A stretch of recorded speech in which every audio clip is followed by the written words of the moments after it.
భారత్ మాతా की జై శ్రీరామ్. గిద్దేనానే ఈ లైట్లు పనిచేయరు. ఈ లైట్లకు కళ్ళ నీళ్ళు గారినాయి అనుకో, మళ్ళీ టీవీలలో ఏమొస్తుంది? కంట తడి పెట్టిన బండి సంజయ్ అని వస్తుంది. నేను కంట పచ్చడి పెడతారా జర రాయకూర్రే కంపల్సరీ ఉండాలా. భారత్ మాతా की జై శ్రీరామ్. అందరు చేతైతే ఒక్కసారి స్వామీజీకి దండం పెట్టాలో, స్వామీజీ ఆశీర్వాదం తీసుకోవాలి అందరు. బండి సంజయ్ మీ కళ్ళ ముందు కనబడుతుందంటే ఈ స్వామీజీ యొక్క మంగళ శాస్త్రంతో కనబడుతుంది మీ మధ్య. నా గురువు, నా దైవం మొత్తం కూడా స్వామీజీ. అందుకే మీ అందరికీ ఆశీర్వాదం వేయడానికి ఇలా స్వామీజీ మన ముందుకు వచ్చారు. వారి పాదాలకు సాష్టాంగ ప్రణాళిక ఉపయోగిస్తూ జోష్ ఉంది కదా కొంచెం బాధలు నరేంద్ర గట్టి ఎప్పుడు గిట్లా గట్ల గిట్ట అంటారు. ఇప్పుడు జై శ్రీరామ్ గట్టి అనాలి అంటారా? ఏడికి నిలబడాలి? బెంగాల్, పశ్చిమ బెంగాల్కి నిలబడాలి. అంటే కార్యకర్తలు చాలామంది బలైపోయారు కదన్న, వాళ్ళ కుటుంబ సభ్యులకి నిలబడాలి. గట్ల అనాలి అంటారా? నెక్స్ట్ ఇక్కడ మనదే. నిన్న మీటింగ్ వచ్చారు కదా, ఎట్లున్నది మీటింగ్? ఎట్లున్నది? అప్పుడు అందుకే జోష్గా చెరియాల. రెండు చేతులు ఎత్తి జై శ్రీరామ్ అంటే మొత్తం కరీంనగర్ మొత్తం దద్దరిల్లాలన్నా అంటారా? దీనిలో ఒక్క విషయం ఫస్ట్ క్లారిటీ ఇవ్వాలి నాకు. ఏదైనా 10 సార్లు ఇస్తున్నారు, కొందరు డూబ్లు వెళ్ళిపోతున్నారు. ఆ షాక్ ఇస్తున్నారు బాబు మెల్లగా. బాబు ఇక్కడ ఎవరు ఎలక్ట్రీషియన్ ఎవరు అడుగో. వస్తున్నా దూరం ఉండండి, మీరు దూరం ఉండండి. బాబు దూరం ఉన్నానా ప్లీజ్, జల్దీ ఉంటుంది. ఇక్కడ పోలీసు వాళ్ళు ఇంకొకటి దూరం ఉంటుంది. బాబు ఫోటోగ్రాఫర్ జరుగునా?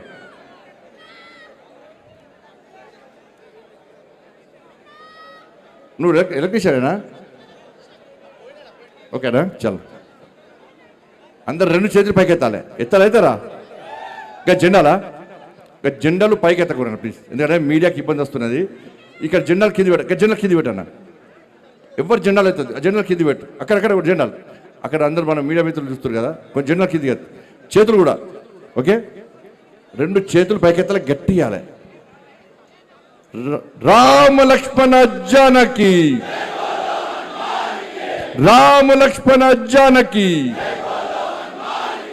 జై శ్రీరామ్.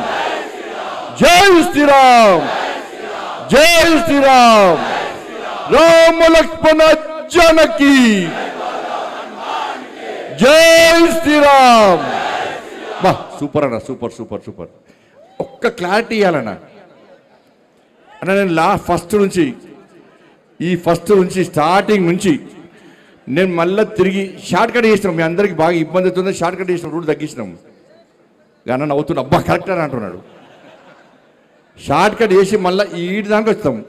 నేను ఈడిదాకా వచ్చేదాకా పక్కా ఉంటున్నా. నేను ప్యూర్ హిందువు అన్న, డూబ్గాని కాదన్నా అనాలి. అన్న వచ్చేది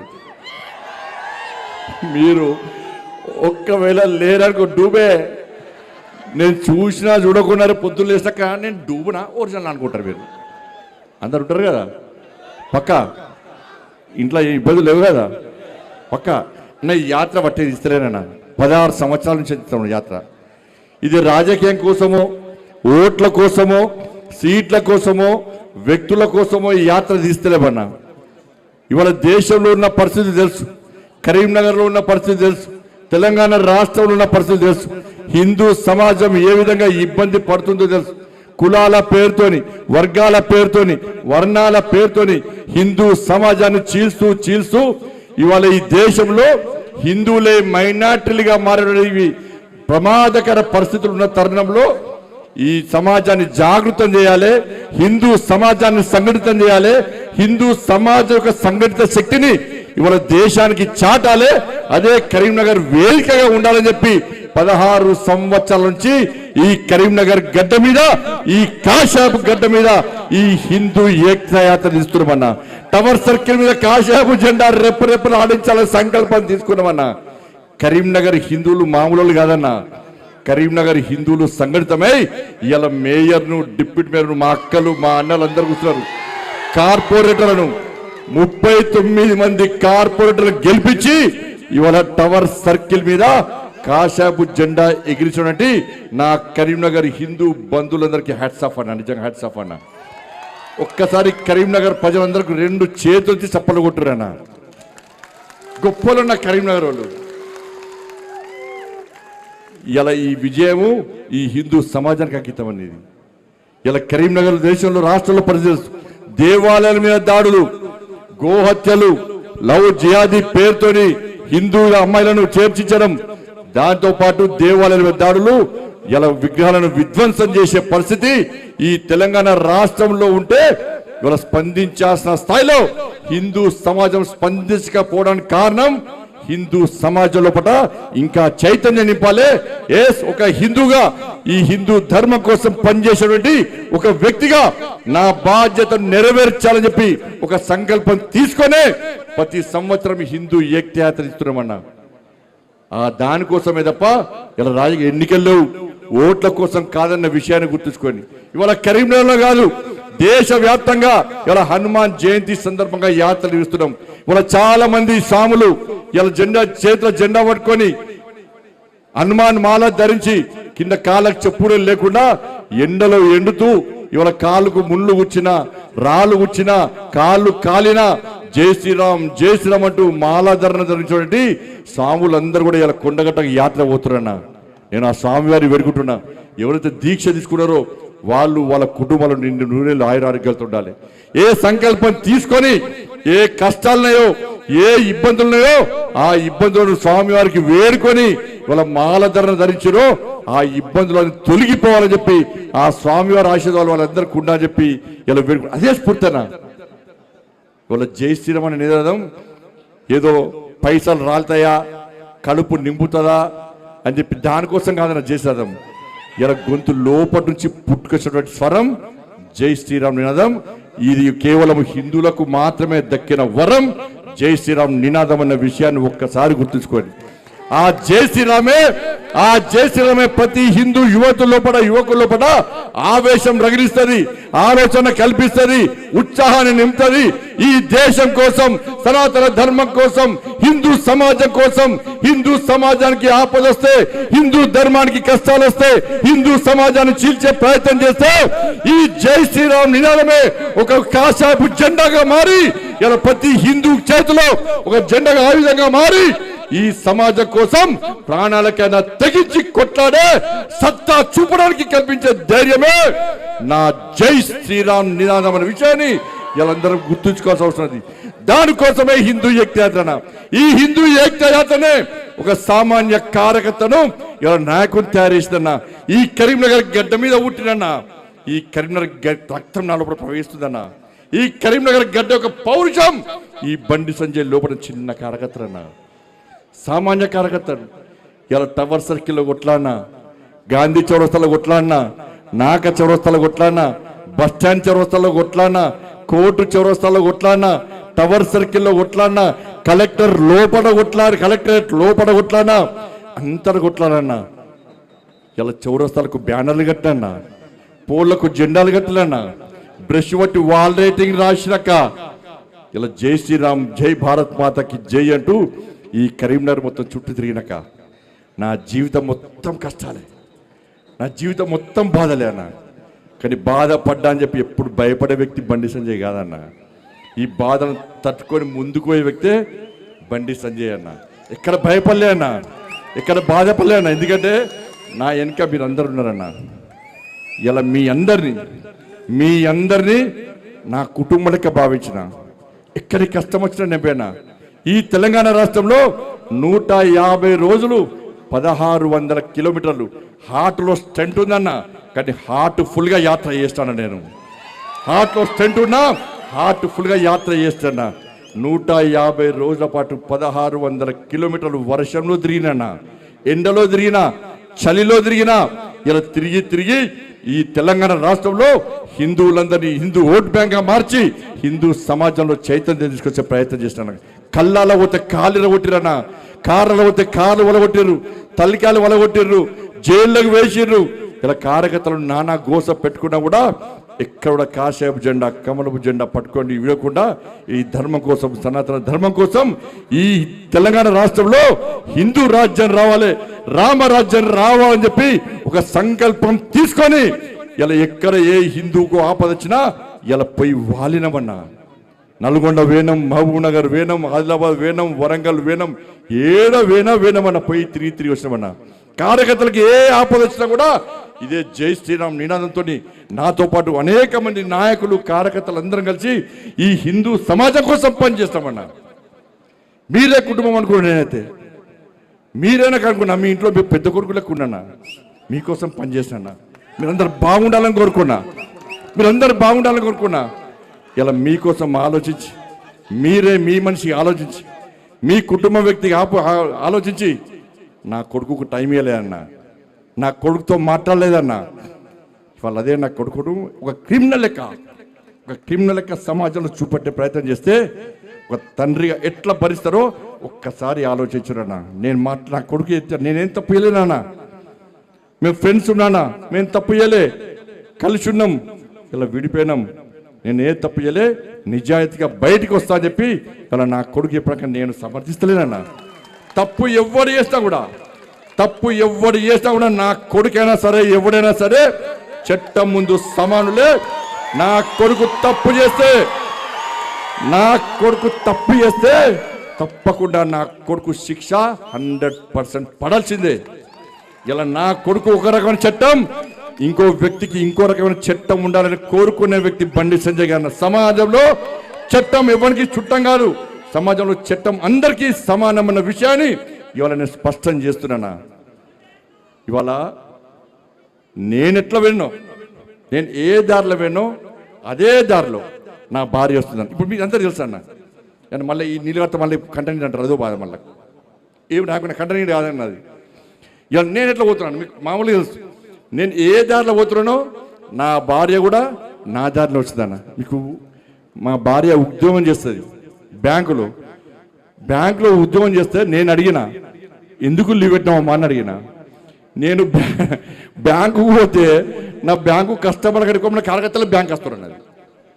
ఏదో సమస్య కోసం వస్తారు. అన్న, అక్క, వదినా, ఇవాళ సంజయ్కి చెప్పన్నా, ఏదో పని మీద చేస్తే బ్యాంకులు బాగా డిస్టర్బ్ అవుతుందని చెప్పి లాస్ట్కు లీవ్ పెట్టి ఇంట్లో కూర్చుంది అన్న. ఇలా కార్యకర్తలు అందరూ నాకంటే ఎక్కువ భార్య దగ్గరకు పోతారు. వదిన పెళ్ళి ఉంది, తృణమో ప్రణమో సాయం చేస్తుంది ఉంటే, వదిన బర్త్డే ఉంది, ప్రణమో సాయం చేస్తుంది, వదిన హాస్పిటల్ ఉన్నాం, తృణమో ప్రణమో సాయం చేస్తారన్న. ఉంటే సాయం చేస్తుంది, లేకుంటే ఏదో రకంగా ఇప్పించిపోతుంది అన్న. కానీ ఇలా కన్న పేగు డిప్రెషన్లో ఉందన్న, ఏడ్చుందన్న, డిప్రెషన్ పోతుంది. కనీసం సంజాయించే అవకాశం లేకుండా ఇలా ఇబ్బంది పడుతుంటే, ఇలా మా కుటుంబం మీద పరోక్షంగా ప్రత్యక్షంగా ఇట్లా దాడి చేస్తుంటే ఇలా ఏ విధంగా ఒక తల్లి భరిస్తుందో ఒక్కసారి ఆలోచించుడన్నా. తల్లడిల్లిపోతుందన్న, డిప్రెషన్లో పోతుందన్న.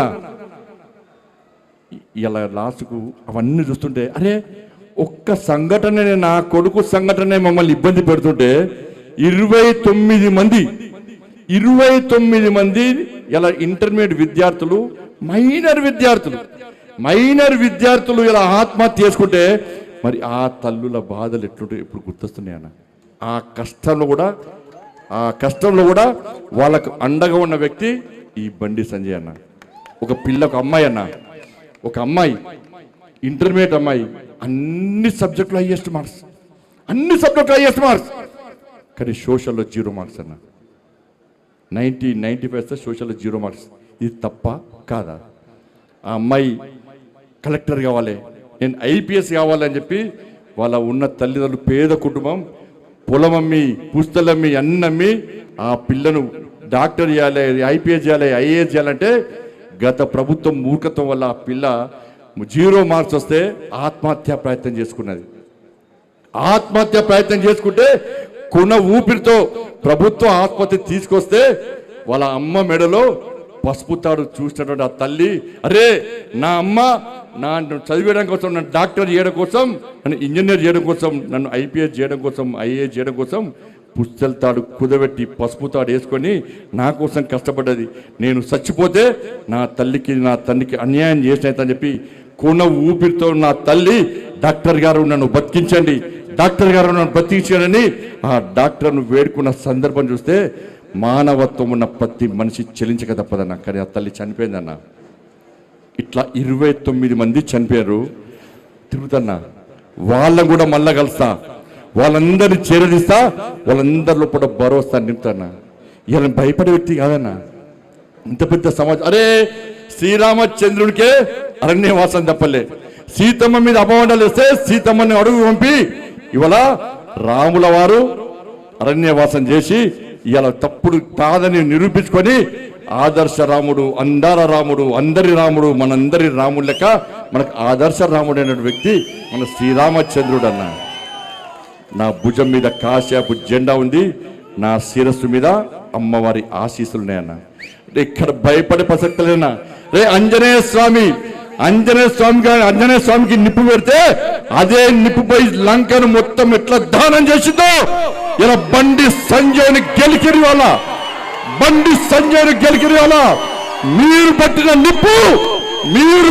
నిప్పు ఒక ఆంజనేయ స్వామిలాగా ఈ దళారుల వ్యవస్థను, ఈ అక్రమార్క వ్యవస్థను, ఈ కుటుంబ వ్యవస్థను, ఈ అవినీతి వ్యవస్థను పక్కా దగ్ధం చేస్తా, దహనం చేస్తా. ఇదే కాషాపు జెండా పడతా తెలంగాణ మొత్తం చుట్టుముట్టి ఈ రోజు ఎవరైతే కుట్రలు చేస్తుండో, ఎవరైతే కుతంత్రాలు చేస్తుండో, ఎవరైతే నా కుటుంబాన్ని బజార్లో వడేసిండో, ఎవరైతే నా కార్యకర్తల లోపల ఆవేదన రగిలించిండో, నా పార్టీని ఇబ్బంది పెట్టిండో, నా కార్యకర్తలను ఇబ్బంది పెట్టిండో, ఏ ఒక్క వ్యక్తిని కూడా విడిచిపెట్టే ప్రసక్తి లేదన్నా. తప్పకుండా అదే జోస్తోని ఈరోజు హిందూ ఏకతాయాత్ర ఇంత ఘనంగా నిర్వహిస్తున్నామన్నా. హ్యాట్సాఫ్ మీ అందరికీ. మీరు అందరూ అనుకున్నారన్న బండి సంజయ్ బాధపడుతుండు. బండి సంజయ్ బాధపడన్నా, నేను బాధలు పడ్డోనే అన్న, నేను బాధలు భరించినన్నా. ఏ రోజు నా జీవితంలో ఎంజాయ్ చేయలేను. నేను ఏదైతే జెండా పట్టినో అప్పటి నుంచి నేను పడ్డాయన్ని కూడా కష్టాలే అన్నా, నేను పడ్డంత కూడా బాధలే అన్నా, నేను పడ్డంత కూడా ఇబ్బందులే అన్నా. కానీ ఏ రోజు మీకు బాధలు చెప్పుకోలే అన్నా. ఈ సమాజమే నా కుటుంబం భావిస్తున్న తరంలో నా కుటుంబం మీద రాలేసి నా కుటుంబాన్ని బజార్ పాలు చేస్తే తప్పు నాదన్నా. మీ అందరికి క్షమాపణలు నేను చెప్తున్నాను. ఎందుకంటే నా కొడుకు టైం ఇవ్వలే, నా కొడుకుతోనే మాట్లాడలే. మీరే తమ్ముళ్ళు అనుకున్నా, మీరే కొడుకులు అనుకున్నా. పొరపాటు చేసింది నేనన్నా. నా కొడుకు టైం ఇవ్వకపోవడం పొరపాటు నేను చేసినా. నేనే నాకు తప్పు చేసింది. నేను క్షమాపణలు చెప్తున్నాను మీ అందరికీ. కానీ తప్పు ఇవ్వకుండా బయటకు వస్తానని నా కొడుకు నాకు మాట ఇచ్చిందన్న. తప్పకుండా వస్తాను మాట ఇచ్చిందన్న. నిజంగా తప్పు చేస్తే నా కొడుకును కూడా నాకు క్షమించన్న, ప్రసక్తి లేదన్న. కాబట్టి దయచేసి తప్పుడు ప్రచారం నమ్మకండి. మన జోష్ దక్కించుకోవాలన్న. భయపడేవాడు, బాధపడేవాడు హిందూ కాదన్న. అందరికీ అబండాలు వచ్చినాయన్న, అందరి మీద అపవాదులు చేసిరన్న, మన కుటుంబాల మీద అపవాదులు చేసిరన్న. కానీ భయపడి ఇంట్లో కూర్చుంటే రాక్షసులు ఇంకా రాక్షసులు అవుతారు. ఇలా రాముల వారసులమైన మనమందరం ఇంట్లో కూర్చుంటే ఇబ్బంది వస్తాయన్న. మనంతా రాముడు వారసులమన్నా. రాక్షసి సంతతి మనం సవాల్ చేస్తుందన్న. మీరా మేమా అని చెప్పి ఆ రాక్షసి సంతతి సవాల్ చేస్తే మనం యుద్ధం చేద్దామా, ఇలా అన్ని మూసుకొని ఇంట్లో కూర్చుందామా?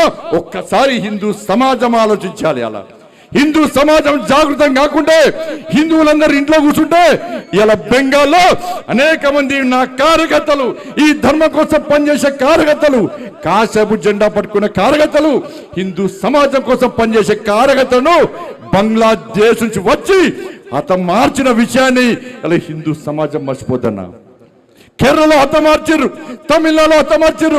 ఈ తెలంగాణ రాష్ట్రంలో దేవాలయం మీద దాడులు జరుగుతున్నాయి, హిందూ సమాజం మీద దాడులు జరుగుతుంటే ఒక వర్గం ఓట్ల కోసం, ఒక వర్గం కోసం రాజకీయ పార్టీలు తాపత్రయపడుతుంటే ఒక హిందూగా మీరు గెలిపించిన మీ నాయకునిగా, మీ ప్రజాప్రతినిధిగా ఏ ధర్మం కోసం, ఏ సనాతన ధర్మాన్ని కాపాడడం కోసం, హిందూ ధర్మ పరిరక్షణ కోసం నన్ను గెలిపించారో దానికి మాత్రమే కట్టుబడి ఉన్నదప్ప వేరే ఉద్దేశం కాదన్న విషయాన్ని గుర్తుంచుకొని దానిలో భాగంగానే ఇలా హనుమంతుని వారసులుగా, శ్రీరాముని వారసులుగా హనుమాన్ జయంతిని స్ఫూర్తిగా తీసుకొని ఈ కరీంనగర్ గడ్డ మీద ఉత్సాహంగా, ఉల్లాసంగా, ఆవేశంతో, ఆలోచనతో జై శ్రీరామ్ అని గర్జిస్తూ భారత్ మాతకి జై అని గాంధిస్తూ రామ లక్ష్మణ జానకిల ఆశీర్వాదంతో ఈ హిందూ ఏకతా యాత్రను ప్రతి సంవత్సరం నిర్వహిస్తున్నా.